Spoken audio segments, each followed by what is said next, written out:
যদি না গৌর হইত কিমিনি হইত, কেমনই ধরিতাম দেই। রাধার মহিমা প্রেম রসসীমা জগতে জানাত কি। মধুর বৃন্দা বিপিনী মাধুরী প্রবেশ চাতুরী সার, বরজ যুবতী ভাবের ভকতি শকতি হইত কার।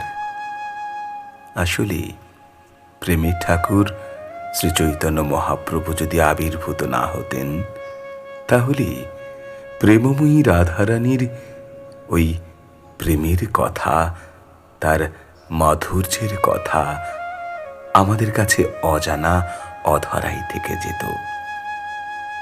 প্রাণের ঠাকুর শ্রী চৈতন্য মহাপ্রভু নিজে প্রথম রাধাভাব বিভাবিত হয়ে তার বহিরঙ্গ রাধাময়, অন্তরঙ্গ কৃষ্ণময়, তাই ভাবে গদ গদ হয়ে কৃষ্ণ কৃষ্ণ কয়।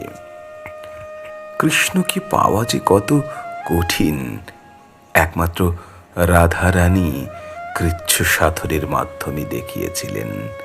আর সেই তার অভিসার যাত্রা কণ্টক গাঁড়ি কমল সমপদ তলি, মঞ্জির চির হিজাবি গাগরি ডাড়ি ঢাড়ি করে পি চলো চলো তো হি অঙ্গুরি চাবি, করি কঙ্কন পণ ফণিমুখ বন্ধন শিখয় ভুজগ গুরুপাশ।